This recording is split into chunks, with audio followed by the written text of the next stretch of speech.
Uma das bandeiras da Igreja do Nazareno desde a sua fundação é santidade. Santidade mais e mais, não mais ou menos, mais e mais.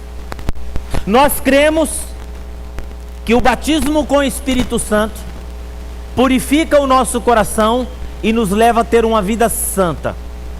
O que é ser santo?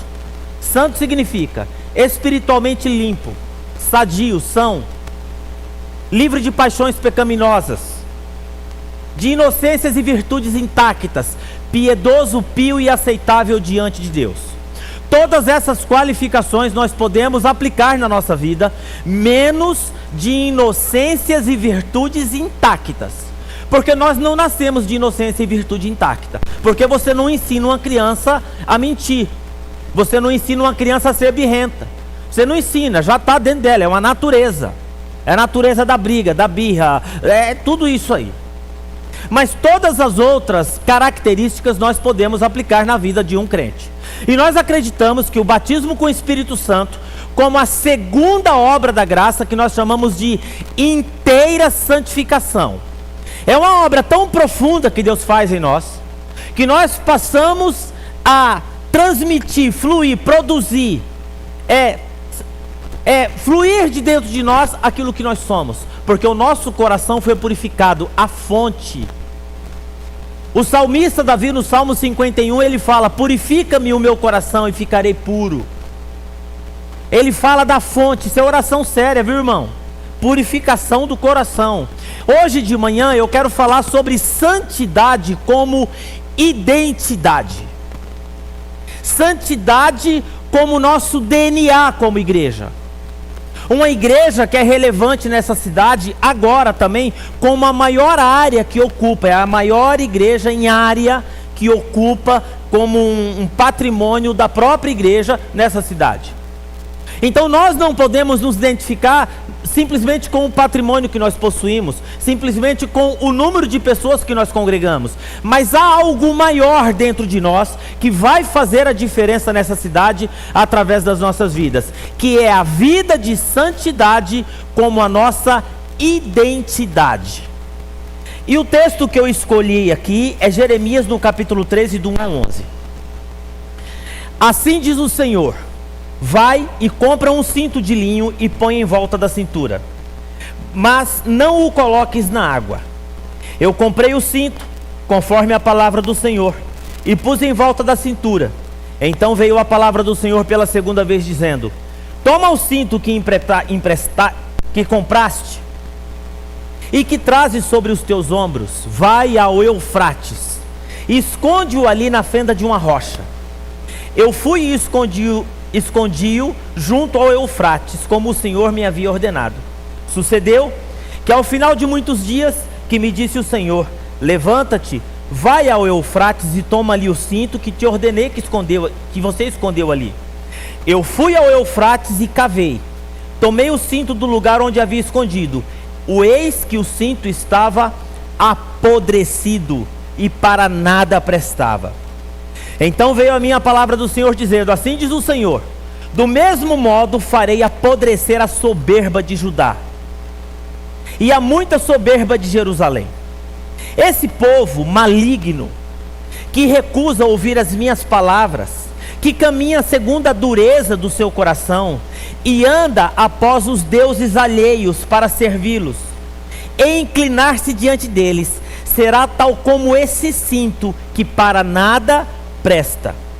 Porque como o cinto está apegado aos lombos do homem, assim eu liguei a mim toda a casa de Israel e toda a casa de Judá, diz o Senhor, para me serem por povo e por nome e por louvor e honra, mas não me deram ouvidos. Feche os seus olhos, eu quero orar com você. Pai querido e amado, que nessa manhã o Senhor possa trazer no nosso coração temor e tremor diante da Tua palavra. Existem muitos textos, ó Pai, na Tua palavra que não é necessário explicação. E essa é uma das manhãs onde a Tua palavra falará por si só aos nossos corações. Que o Teu Espírito Santo possa encontrar no nosso coração abertura para uma vida poderosa, uma vida excelente, uma vida gloriosa, uma vida que a gente venha a atrair sobre nós o favor do Senhor, em nome de Jesus. Amém. Essa experiência do profeta Jeremias nos ajuda a entender como que funcionava a experiência dos profetas de Israel. Os profetas em Israel, eles anunciavam a palavra de Deus, eles anunciavam a mensagem da parte de Deus. Mas Deus não dava para os profetas uma palavra. Deus não dava uma palavra, né? Em outras palavras, Deus não ditava aquilo que o profeta ia falar. A maneira como Deus falava aos profetas era principalmente compartilhando o seu coração. Deus enchia o coração do profeta com um sentimento, e dentro desse sentimento divino, compartilhava com o profeta, e os profetas compartilhavam com o povo. Os profetas, eles tinham essa empatia, essa conexão com o coração de Deus, e essa conexão trazia um sentimento, e esse profeta falava, Deus colocava no coração do profeta. E como é que Deus compartilhava o coração dele com os profetas? Era colocando os profetas dentro de circunstâncias. Por exemplo, o profeta Amós significa boiadeiro, era um homem do campo. Certa feita, Deus falou para o profeta Amós: você vai lá no prostíbulo e você vai casar com uma prostituta. Olha só, missão difícil, hein, irmão? Aí ele ia lá e casava com uma prostituta, e você leva essa prostituta para sua casa. E ele levava. Daqui a pouco, sabe o que ela fazia? Vazava, fugia. Aí Deus falava: agora você vai lá buscar ela de volta, que ela é sua mulher. Ela foi lá se prostituir. E Deus estava querendo mostrar para o profeta aquilo que o povo de Deus fazia com ele. Se prostituía, Deus vai e traz de volta, e volta para o pecado. Deus vai e traz de volta, e volta para o pecado. Assim os profetas compartilhavam. Então Deus compartilhava determinadas circunstâncias em que permitiam que os profetas experimentassem o coração de Deus. Esse capítulo 13 aqui é exatamente isso que está acontecendo. Deus coloca o profeta Jeremias numa situação, para que nessa situação o profeta Jeremias assim experimente o coração de Deus. Ele fala para Jeremias: compre um cinto, coloque o cinto sobre você e anda na cidade. Depois você pega esse cinto, o cinto não era semelhante a esse cinto que nós temos, você pode ver que o texto fala um tecido de linho. Então era um ornamento na vestimenta do homem, que quando você enxergava um homem, a primeira coisa que você enxergava era o cinto, era esse ornamento. Mas Deus, ele fala para o profeta fazer uma outra coisa: você vai pegar esse cinto e você vai lá no rio Eufrates, tira umas rochas lá e coloca esse cinto de linho na água e deixa lá. Larga esse negócio lá. E depois de um tempo você vai lá e retira. Então é o seguinte, o cinto, ele expressava o status de uma pessoa. O cinto expressava a religião, de onde a pessoa vinha. O cinto expressava a identidade da pessoa. Você sabe, a nossa roupa é nossa identidade. A maneira como nós nos vestimos diz alguma coisa a respeito de nós. Ou também queremos dizer também como queremos ser percebidos, dependendo do ambiente que você entra. Por isso que existem pessoas que olham uma menina assim e falam assim: ô menina, essa roupa é a sua cara, essa blusa é... Não é assim que elas fazem? Não é assim? Né, Márcio? Essa roupa é a sua cara. O Márcio não fala, porque o homem não tem esse lance, né? Quando você encontrar um homem dizendo pro outro assim: essa roupa é a sua cara,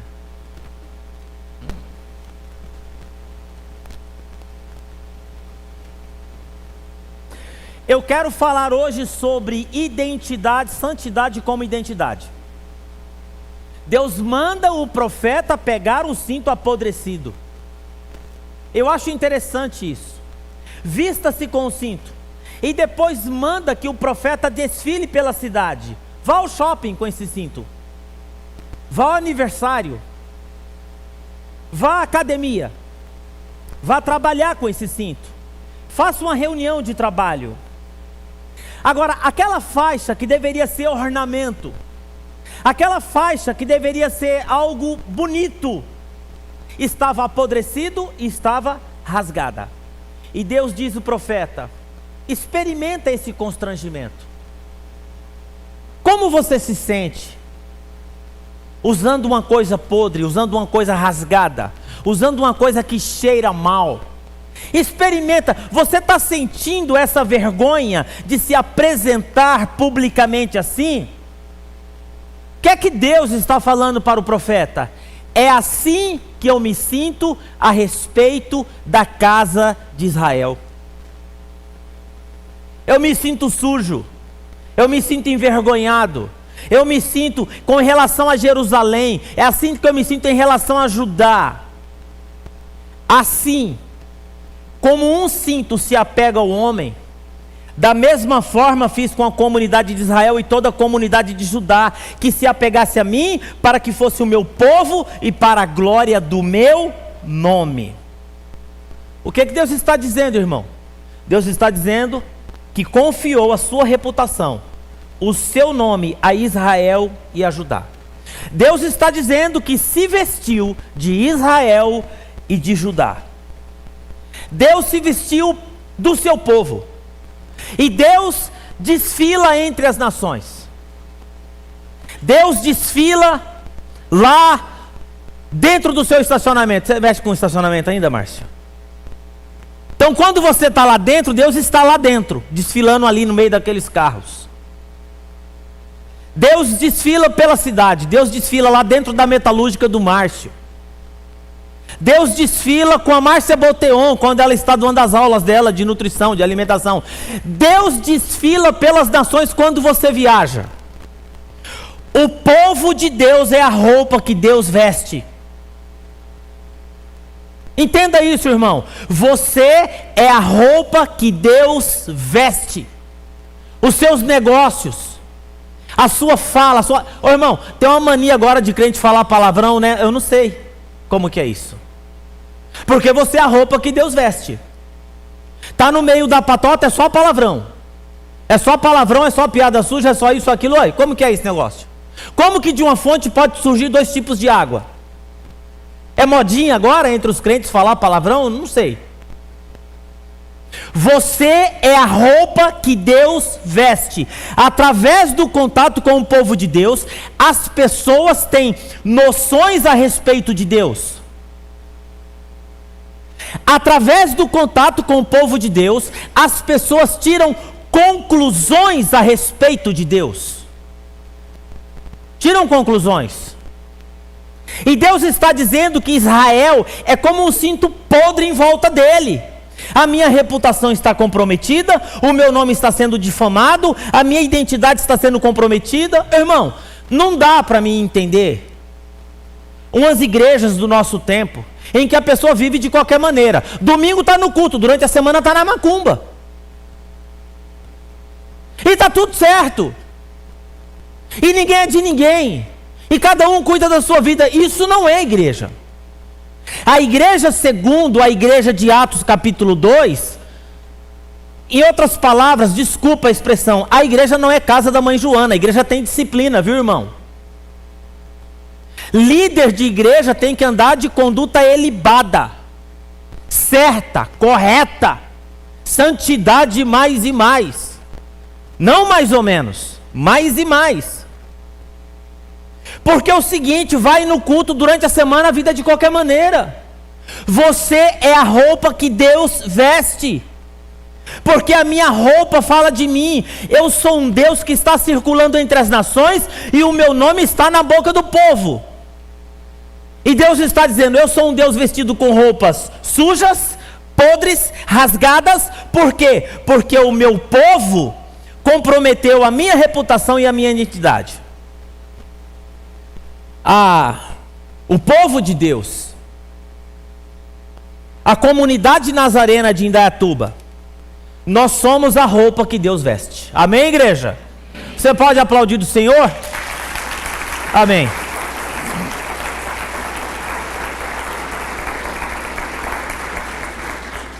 Irmão, vou falar uma coisa para você. Nós podemos construir aqui o templo mais glamuroso, mais glorioso que você possa imaginar. Mas nada vai impactar mais a vida das pessoas do que a sua própria vida, irmão. Do que os seus negócios, do que a sua família. Do que a maneira como você cuida da sua família, do que a maneira como você trata a sua esposa, do que a maneira como você trata e cuida dos seus filhos. E às vezes nós vamos nos esquecendo disso. A comunidade nazarena, nossa santidade, é expressão da identidade do nosso Deus. O Deus que pertencemos, o Deus que servimos, amamos e louvamos. Assim como Deus se vestiu de Israel e de Judá, Deus se vestiu dessa igreja. Deus se vestiu de você, Natan. Deus se vestiu de você, Douglas. Deus se vestiu de você, Adriana. Deus se vestiu de você. Há alguns textos para lermos aqui hoje que eu praticamente nem preciso pregar.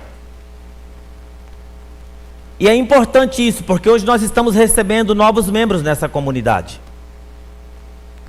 Hoje nós estamos recebendo um grupo de pessoas que começam a servir nessa comunidade. E olha só para você ver que interessante. Tito capítulo 2. Seria bom que na Bíblia a gente só lesse o que gostasse, né? Tem algumas coisas que eu não gosto na Bíblia, sinceramente, irmão. Mas não tem jeito, tem que ler. Olha o que Paulo fala a Tito. Tu, porém, fala o que convém à sã doutrina. Ensine os homens mais velhos a serem moderados, dignos de respeito, prudentes, sãos na fé, no amor e na paciência. As mulheres idosas semelhantes, que sejam reverentes no seu viver, como convém a santas, não caluniadores, não dada muito ao vinho, capazes de ensinar o que é bom, para que ensine as mulheres novas a serem prudentes, amarem os seus maridos e amarem os seus filhos, a serem moderadas, castas, boas donas de casa, sujeitas aos seus maridos, a fim de que a palavra não seja blasfemada. Eu gosto dessa palavra. Tu, porém, Tito, fale de acordo com esta sã doutrina. Será que Paulo vai falar sã doutrina? Será que ele vai falar de predestinação? Será que ele vai falar de soteriologia, que é a doutrina da salvação? Ou pneumatologia, que é a doutrina do Espírito Santo? Será que ele vai falar de escatologia, que é a doutrina dos acontecimentos futuros? O que é a sã doutrina? Será que ele vai falar sobre predestinação humana, livre-arbítrio? Olha, irmão, fala sã doutrina, o que convém. Olha que interessante, a maneira que as mulheres vivem no seu contexto familiar define se a palavra de Deus vai ser difamada ou não. A maneira como o homem vive, olha aqui a sã doutrina está escrito aqui, ó. Moderados, dignos de respeito, prudentes, sãos na fé, no amor e na paciência, a fim de que a palavra não seja difamada. Olha que interessante. Ou seja, o Deus, né? Se a imagem de Deus está sendo comprometida ou não. A Paulo está falando isso aqui. A maneira como nós vivemos, a nossa paciência, o nosso jeito, a nossa comunicação, a maneira como nós cuidamos dos nossos filhos, a maneira como nós trabalhamos, a excelência no seu trabalho, está dizendo se a imagem de Deus está dizendo, não depende da nossa doutrina, não depende do nosso credo, depende da maneira como nós vivemos. E ele continua dizendo, capítulo 2, verso 6, encorajem os jovens a serem moderados em tudo. Você mesmo seja exemplo fazendo boas obras, ele diz. Em seu ensino, olha o que Paulo fala, mostre integridade e seriedade. Usem linguagem sadia para aqueles que se opõem a você. Então nós temos que respeitar as pessoas. Essa fala de Paulo para as mulheres, ela tem um contexto social, viu, irmão? Essa fala de Paulo para os escravos também tem um contexto social. O tempo muda, muda tudo, cultura muda, mas o princípio da palavra de Deus permanece. E o que permanece aqui é o seguinte, é que a maneira que o povo de Deus vive pode tornar a reputação de Deus atraente, como diz a Bíblia, ou a mensagem, a reputação mais brilhante, mais bela, ou pode tornar a reputação de Deus mais feia, mais estranha, mais esquisita. Pastor, por que tudo isso? Porque o povo de Deus é a roupa que Deus veste. A gente vive de tal maneira que as pessoas não tenham que falar mal de nós. E se as pessoas não têm que falar mal de nós, elas não vão falar mal de Deus. Se elas não têm que falar mal de nós, elas não têm que falar mal do Evangelho. Por quê? Porque nós somos a roupa que Deus veste. Efésios capítulo 4 diz exatamente a mesma coisa. Olha aí, não precisa abrir a Bíblia não, eu quero que acompanhe comigo aqui. Digo isso e testifico no Senhor, para que não vivam mais como vivem os gentios, na vaidade da sua mente, entenebrecidos no entendimento, separados da vida de Deus pela ignorância que há neles, pela dureza do seu coração, os quais, havendo perdida toda sensibilidade, se entregaram à dissolução com toda avidez e cometeram toda impuseira. Sabe aqueles crentes que vai perdendo o temor de Deus? Vale tudo. Vai perdendo o temor.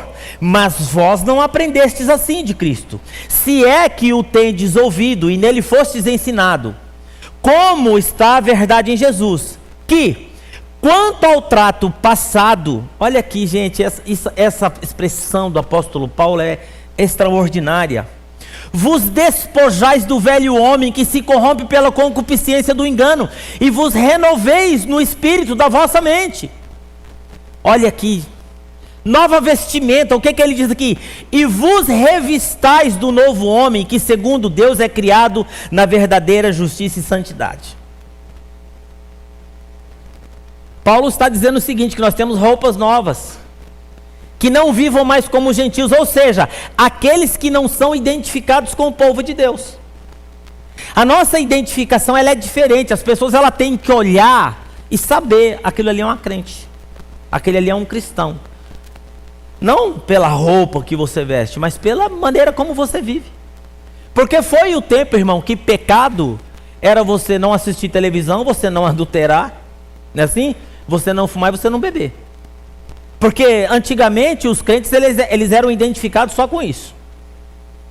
Marido de uma só mulher, ele não bebia, não fumava, não assistia televisão, lógico, na sala, porque dentro do guarda-roupa tinha uma televisão no guarda-roupa. Aí entrava dentro do quarto, abria o guarda-roupa, a televisão estava lá dentro. Foi o tempo que as pessoas nos identificavam assim. Não, acabou isso aí. É a maneira como nós vivemos, é o jeito como nós tratamos, é o jeito como nós agimos e reagimos. Não vivam mais como gentios, olha, na inutilidade dos seus pensamentos, obscurecidos no seu entendimento. Eles se entregaram à depravação, em Cristo foram ensinados de acordo com a verdade que está em Cristo. Olha só, vocês foram ensinados a se despir-se do velho homem, despir-se da velha mulher. Tira aquela roupa velha, que não refletia a identidade, o caráter de Deus. Vocês são povo de Deus, vocês precisam tirar a roupa antiga, a roupa velha, e colocar roupa nova. Roupa nova. Quando uma pessoa chega lá no seu trabalho, você tem roupa nova, você é diferente. Você não rouba o tempo do seu patrão nas redes sociais, porque você tem roupa nova. Quando você vai atender um cliente, você não fica assim com o cliente. O que o senhor quer? Tá bom. Espera aí que eu já vou ver, tá? Irmão, você quer ver que me cozinhar vive um negócio desse? Você tem roupa nova, você é diferente. Você é diferente. Ele está dizendo, vocês foram ensinados a despir-se do velho homem. E daí na prática, como que isso funciona? Bom, na prática, funciona assim, o versículo 25, ele fala assim, às vezes a gente fala uma linguagem, né? Aí Paulo fala assim, vocês estão entendendo? Bom, se vocês não entenderam a forma clara como eu estou falando, Paulo está falando assim, eu vou desenhar para vocês agora. E aí Paulo começa, deixai a mentira, falai a verdade, cada um com o seu próximo. Irmão, eu não posso, eu sou borracheiro. Aí eu vou vender um pneu de carro para a Luísa. Aí eu risco o pneu todo. E falo assim, ó, meia vida. Isso é mentira. Vou vender um carro. Mexo no velocímetro do carro. Aí a Márcia Boteu vem comprar meu carro. Eu falo assim, ó, esse carro era de uma professora, ela morava do lado da escola. Tirava o carro só para estacionar, assim, sabe, né? Para não descarregar a bateria. Porque ela tinha que usar, porque senão descarregava a bateria. Eu não posso fazer isso. Eu não posso fazer isso.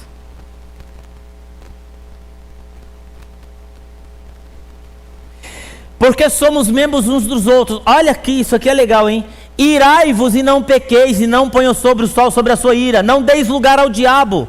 Aquele que furtava não furte mais, antes trabalhe, fazendo com as mãos o que é bom, para que tenham que repartir com o que tiver necessidade. Então, crente não é preguiçoso. Não fica esperando, não fica escorando, não fica... Portanto, vivam de acordo com a nova identidade, nova roupa. Portanto, cada um de vocês deve abandonar a mentira e falar a verdade ao seu próximo. Em tempo de fake news, né, irmão? E você sabe que nós estamos vivendo num mundo de pós-verdade. Você sabe o que é pós-verdade?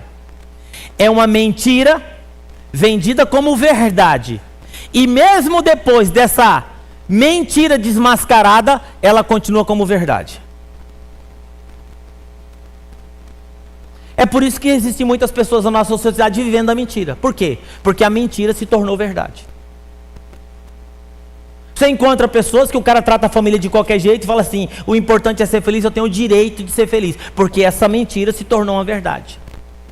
Ser feliz não é um direito. Porque se ser feliz fosse direito, você ia lá na Câmara dos Deputados e falava assim, vamos fazer uma lei aqui, que todo mundo tem o direito de ser feliz. Não. Homem rabugento, chato. Não importa onde ele esteja, o carro que ele está, a casa que ele está, a cidade que ele está. Você muda ele de qualquer lugar, ele vai continuar sendo rabugento e chato. Mulher igual, viu, irmã? Porque tem umas mulheres que fala.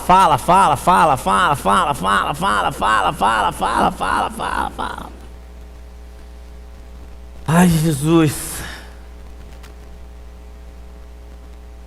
Ai, Jesus. De vez em quando eu tenho que falar para dentro. Eu falo, para. De vez em quando eu falo assim, para, ô. Mas ela é controladinha. Só quando o Mateus irrita muito ela, que ela perde estribeira. Aí ela pega, uma vez a garotada estava em casa, já acontece essa história aqui. Ela perdeu a estribeira, amigo. E a juventude estava lá em casa, ela bateu em todo mundo. Talvez seu filho já foi em casa e levou uma surra da Dani. O Vinícius chegou na casa da mãe dele. E falou assim, mãe, a tia Dani é brava.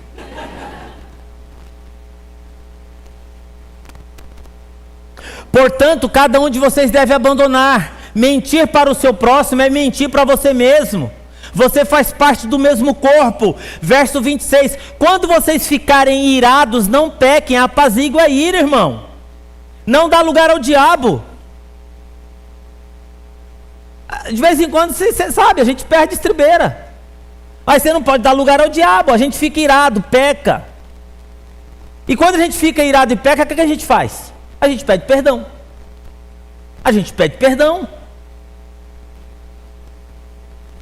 Porque na ira a gente fala o que a gente acredita, né? Você sabe como que é, né? A gente fala o que... Na ira a gente fala tá aqui dentro. E você sabe, a gente não pode falar tudo que está aqui dentro.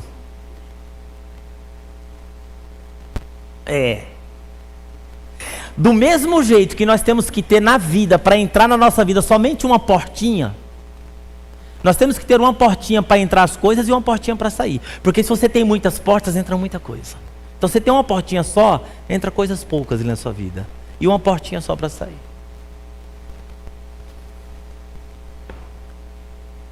E às vezes, vou falar uma coisa para você, viu? A gente coloca tudo para fora, fala um monte de besteira para as pessoas. E fala a verdade, nem são as pessoas. Nem são as pessoas. É nós. Não são os nossos irmãos. Não é o marido, não é a esposa, não é o filho. Paulo está dizendo, quando você se irá, não peque. Resolva isso. Tire isso do seu coração antes do sol se pôr. Não vá dormir com isso. Porque quando você não resolve a sua ira, aquilo fica dentro de você fazendo o quê? Dando lugar ao diabo. E o que que acontece? Começam a vir vozes na nossa mente, no seu coração. E os monstros dentro de você começam a sussurrar coisas. E você começa a criar hipótese, você começa a criar um monte de coisa na sua cabeça que não existe. E vai construindo o quê? Resposta, vai alimentando um sentimento ruim. E o diabo vai tomando conta. Use em nome de Jesus esse WhatsApp que é veículo de carnalidade. Para pedir perdão. Para reconciliação. Para restauração. Lembrando que a Bíblia diz. Às vezes nossas palavras, irmãos, são carregadas de lama, sujeira. Não é esse tipo de roupa que as pessoas devem falar e expressar o caráter de Deus. A identidade, a beleza, comportar-se com roupa bonita, nós temos que nos comportar. Ele continua no verso 28, que furtava não furta mais, antes trabalha, fazendo algo útil com as mãos, para que tenha o que repartir com quem tiver necessidade. Olha o que a palavra diz, como é simples, né? Por que a gente trabalha e ganha dinheiro? Para acumular? Para ajudar os outros. Trabalhe para ajudar os necessitados também. Isso aqui é legal, hein? Olha o que Paulo fala. Eu estou falando aqui na prática o que Paulo está falando, como nós devemos nos vestir. Não saia da vossa boca nenhuma palavra torpe. Palavra torpe é palavra distorcida, palavra maldita, palavra mal articulada. Você não precisa falar um palavrão para você ofender alguém. Aliás, você não precisa falar nada para ofender alguém. O seu olhar já ofende. A maneira como você olha já ofende. A maneira como você olha já cobra. É uma coisa terrível. E essas fungadas, irmão. Eu acho que lá na sua casa não deve ter isso. A Mariana, além de fungar, faz assim, ó. E vira o olho. E ela faz assim com o pescoço, ó. Eu não sei como que ela consegue fazer. Aí a gente tem que fazer assim: Jesus, Maria, José, me proteja. Não, palavra que for boa para edificação, para que dê graça aos que ouvem. Não entristeçais o Espírito Santo de Deus, no qual estáis selados para o dia da redenção. Capítulo 4, verso 29, essa palavra torpe, vocês são roupa que o Espírito Santo veste. E aqui tem outra, hein? Presta atenção nessa aqui que Paulo fala. Livre-se de toda amargura, ira, cólera, gritaria, blasfêmia e toda malícia sejam tiradas de entre vós.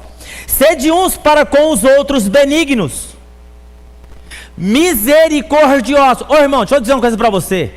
Toda graça que você usar para alguém que cometeu um pecado, um erro, um equívoco, ou trilhou um caminho que é errado, toda graça que você usar para com essa pessoa é muito pouco diante da graça que nos foi oferecida.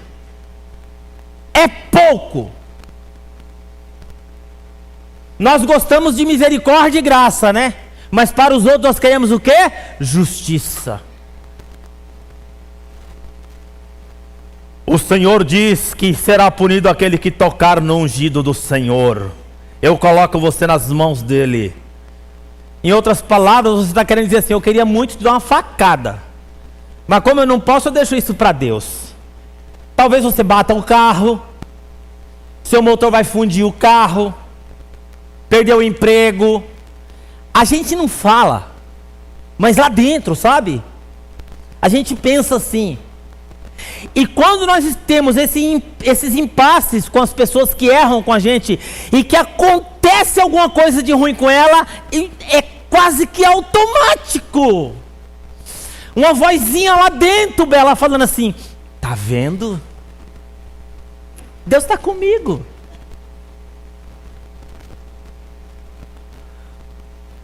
Deus está comigo. E aí a gente se torna aqueles crentes, né? Parece da Umbanda, da Macumba, não sei, né? As pessoas andam do lado do crente e falam assim, ó, cuidado com esse povo aí, que eles são crentes, hein? No México isso não, que isso joga uma mandinga em você, você não vai prosperar nunca na vida. Cuidado. Tem uns crentes assim, irmão. Fica rogando praga para os outros. Sede uns para com os outros, benignos, misericordiosos, perdoando uns aos outros, como também Deus os perdoou. Amargura, maldade. Existem muitas coisas na Bíblia que precisam ser interpretadas. Mas algumas palavras, elas precisam ser simplesmente acatadas. Você concorda comigo? É isso. As epístolas de Paulo, elas são divididas, elas precisam ser simplesmente acatadas e obedecidas. As epístolas de Paulo, ela é dividida em duas partes: teologia e ética. Aqui é ética. Aqui é ética. Quem furtava não furta mais. Seja generoso, bondoso, livre-se da amargura, não grite. Acho interessante, parem de gritar uns com os outros. Não agrida as pessoas com palavra, com seu tom de voz. Se você for em Colossenses no capítulo 3, é fantástico, né? Ele vai dizer a mesma coisa. Olha o que ele fala. Portanto, se foste ressuscitados com Cristo, busque as coisas que são do alto, onde Cristo está sentado à direita de Deus, mantendo o seu pensamento nas coisas do alto e não nas terrenas. Portanto, olha aí, essa primeira parte aqui, ele fala assim, vocês morreram e a nossa vida está escondida em Deus. E aqui dá uma boa discussão teológica. Mas agora vem a parte ética. Portanto, façam morrer tudo aquilo que pertence à natureza terrena de vocês. E lá em Colossenses, o que ele fala que pertence à nossa natureza corrente, nossa natureza terrena? Que é a parte ética. Imoralidade sexual, impureza, paixão, essa coisa de ser pavio curto, ser levado pelas emoções, desejos mal, ganância, que é a idolatria. E o que Paulo fala? É por causa dessas coisas que vem a ira de Deus sobre vocês. Ira, indignação, maldade, maledicência, linguagem obscena do falar. Não mintam uns aos outros. Isso aqui é tudo em Colossenses, tá? É tanto que em Colossenses o apóstolo Paulo vai usar uma expressão. Quando nós pensamos sobre o batismo com o Espírito Santo, Paulo fala assim: o mesmo Deus da paz vos santifique em tudo, no vosso corpo, na vossa alma e no vosso espírito. É uma transformação total, integral do homem, a mente, corpo, espírito, porque às vezes nossa mente, nessa nova vida já não há diferença entre grego, judeu, circuncisão e incircuncisão, bárbaro, cita, escravo ou livre, mas Cristo é tudo em todos. Nessa nova humanidade de santidade, não existe mais palmeirense, corintiano, são paulino, você está entendendo, irmão? Preto, branco. Não existe mais que partido você é. Não existe mais. Nós temos uma unidade em Cristo Jesus, nós somos um, nós somos a roupa que Deus veste. A maneira que vivemos e a maneira como nós convivemos deve mostrar que temos uma unidade em Cristo e Cristo é tudo em todos. Aí diz a palavra do Senhor, Colossenses capítulo 3. E aí ele diz o seguinte: portanto, povo escolhido de Deus. Olha de novo aqui, ó. De novo a palavra revestivos. Pois como eleitos de Deus, santos, amados de entranhas de misericórdia, benignidade, humildade, mansidão, longanimidade, suportando uns aos outros e perdoando uns aos outros. Se alguém tiver queixa contra o outro, assim como Cristo vos perdoou, perdoe também. E sobre tudo isso, revestivos de amor, que é o vínculo da perfeição, e a paz de Deus, para a qual também fostes chamados. Em um só corpo, domine os vossos corações e sede agradecidos. Olha o 20. A palavra de Cristo habite em vós abundantemente, em toda sabedoria, ensinando-vos, admoestando-vos uns aos outros, com salmos, hinos, cânticos espirituais, cantando ao Senhor. Diz aí a palavra Colossenses capítulo 12. Nós somos povo escolhido de Deus, amado, irmãos. Se é verdade que Deus compartilha o seu coração aos profetas, Eu digo que Deus me deu o sentimento a respeito da igreja. Deus me deu um sentimento a respeito dessa comunidade. Eu digo que Deus encheu o meu coração esses dias mostrando que o povo de Deus é a roupa que Deus veste. Nós temos que ser um povo bonito. Bonito. Pergunta para a pessoa que está do seu lado lá, você é bonito?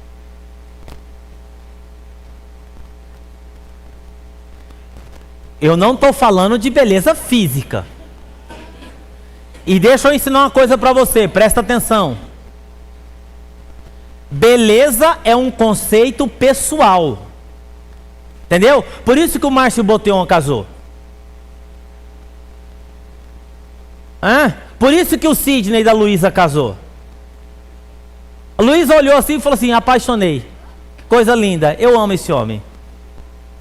Por isso que o Cabral casou.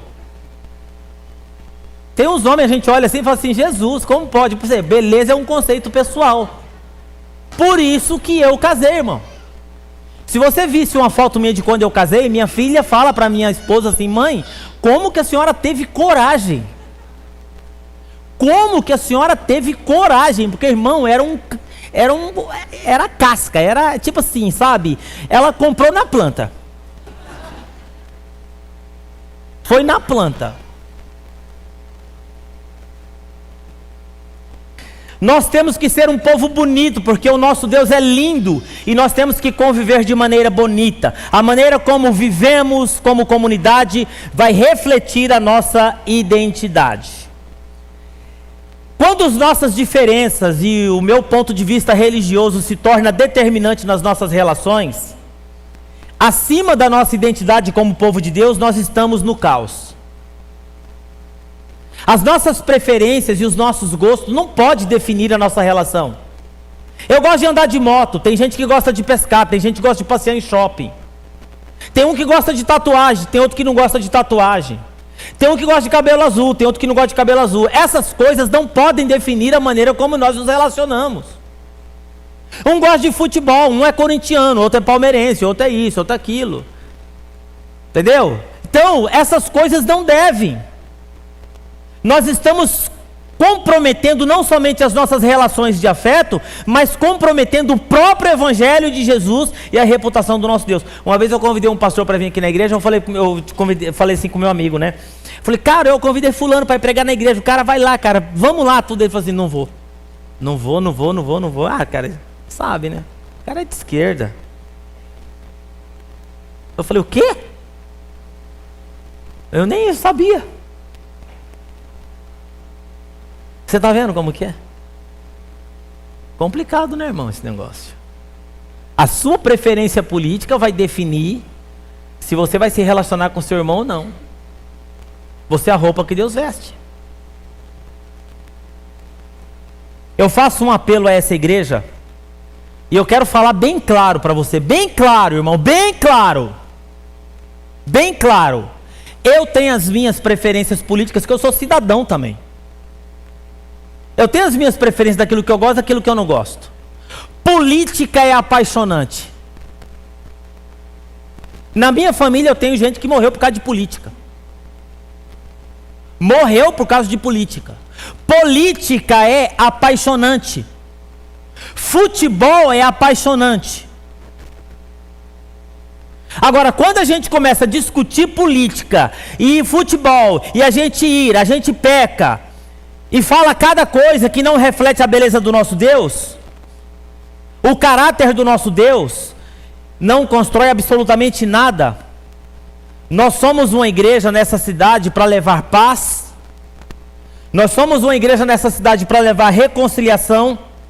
Nós somos uma igreja nessa cidade para multiplicar os sinais do reino de Deus. Como nazarenos, devemos nos relacionar com todos que chegam aqui. E aí, eu quero deixar aqui para você 3 regras muito básicas da vida de um nazareno, que aliás vem do metodismo, porque nós somos herança do metodismo. Você sabe que a igreja do Nazareno nasceu em 1908, do grande avivamento do metodismo que aconteceu nos Estados Unidos. E qual é o básico aqui? Básico aqui é o seguinte, está aqui na tela. Naquilo que não é essencial, liberdade. Então não fique medindo a sua relação com as pessoas na igreja naquilo que não é essencial. Se a irmã se arruma demais ou se ela não gosta de se arrumar. Se ela pinta o cabelo toda semana ou deixa de pintar. Se ela tem a cabeça raspada e uma tatuagem na cabeça ou se não tem a cabeça na cabeça.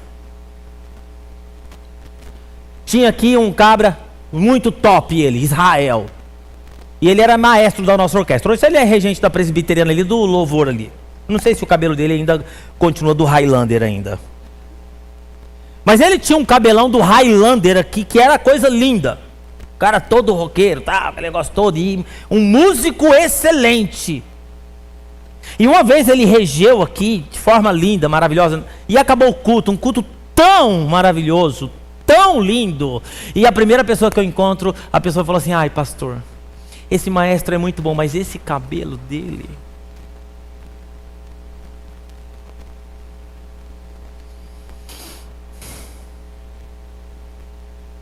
Aí, irmão, já viu como que é, né? Aí eu tive que pedir para Deus: Senhor, tenha misericórdia, mas eu tive que falar. Depois eu pedi perdão a Deus. Eu falei: irmão, eu acho que língua grande é mais perigoso que cabelo comprido. Fala amém em nome de Jesus. Aí depois eu fui para casa e fiquei pensando: o que que eu fiz? Mas eu achei que eu fui profeta de Deus na vida dessa pessoa. E estou sendo profeta de Deus na sua vida agora. Irmão, você sabe por que a língua fica dentro da boca? Ó, isso aqui, ó. Isso aqui é uma jaula. Ó. Ó. Isso aqui, ó. Isso aqui é para ficar dentro aqui, ó. Naquilo que não é essencial, criatura, pelo amor de Deus, segue a sua vida. Cuida da sua vida com Deus, da sua relação com Deus, da sua adoração, do seu louvor, da sua roupa, da sua casa. O apóstolo Paulo fala: cada um tome conta daquilo que é as suas coisas. Você está entendendo? Então vai chegar gente aqui de tudo quanto é jeito, cara. Com argola no nariz, no brinco, no olho. Relaxa. Naquilo que não é essencial. Não é essencial. Irmão, eu não consigo gente ainda que fica me questionando sobre boné de menino dentro da igreja. Vá, tá. Ai, Jesus. Naquilo que não é essencial, cuida da sua vida. Cuida da sua vida. Porque enquanto você está cuidando da vida dos outros, você não está cuidando da sua relação com Deus. Então, naquilo que não é essencial, liberdade, galera. Liberdade. Amém?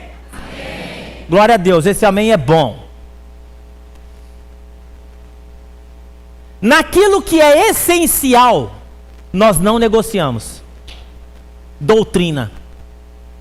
Por exemplo, eu vou falar uma coisa para você que nós não negociamos. Nós somos uma igreja que nós acreditamos no princípio da honra, do dízimo e da oferta. Não negocio. Eu não vou negociar isso. Eu não vou deixar de falar de oferta, de gratidão, de liberalidade, de dízimo, de primícia, de colocar as coisas de Deus em primeiro lugar, se você vai se sentir bem ou mal. Eu não vou deixar, porque nisso eu não negocio. Não negocio porque a palavra não dá para negociar. Então, não dá para negociar. Vida santa, vida de santidade. O que o apóstolo Paulo fala lá a Timóteo? Cuidar da esposa, cuidar do marido, cuidar da casa, não ser dado vil, não ser ganancioso. Isso são essenciais. Aquele que não cuida dos seus e principalmente dos da sua casa, negou a fé, é pior do que descrente. Doutrina, conduta, caráter, vida santa, vida ilibada, comprar, pagar aquilo que compra, devolver aquilo que empresta, nome limpo. Irmão, crente tem que ter nome limpo.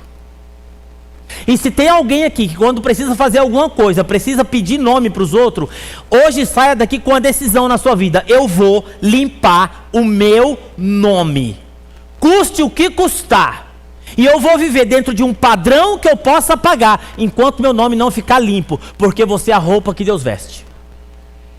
E eu não consigo ver Deus e falar assim: dá para você emprestar meu nome aí para mim comprar um negócio ali? Aí, ó Deus, você está com o nome sujo? Sujou seu nome como? Ah, então o irmão foi lá, comprou os negócios e não pagou, agora estou com meu nome sujo.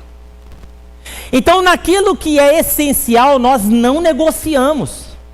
A igreja do Nazareno é uma igreja de santidade histórica, voltada para a família. Nós não somos uma igreja neopentecostal, nós não somos uma igreja independente, e vou falar bem claro, nós não queremos ser parecidos com os outros. Nós somos uma igreja histórica, de doutrina, que tem a Bíblia como referência para a nossa caminhada. Não negociamos. E em todas as outras coisas, irmãos, permanece o quê? O amor. Está fora da liberdade, está fora do essencial, amor. Sabe por quê? Porque todos nós estamos em obras aqui, irmão. Todos nós estamos em construção, todos nós estamos a caminho, todos nós estamos na caminhada. Para quê? Para a perfeita varonilidade, como diz o apóstolo Paulo. Pessoas maduras, pessoas crescidas, pessoas amorosas, pessoa que vê o necessitado, que vê o caído, vai, abraça, e que vê o irmão lá que andou meio tortinho lá, vem aqui, querido, você é amor, vem aqui, vamos caminhar comigo, eu também sou de vez em quando, Deus, então vamos junto, é junto. Agora um ambiente desse se torna apaixonante, porque nós estamos unidos por causa da nossa vida de santidade, da essência de Deus que está em nós. Nós não estamos unidos pelas nossas preferências sociais. O que eu faço no dia a dia da minha vida? Existe algo maior dentro de mim. Eu quero convidar você a ficar em pé nesse momento.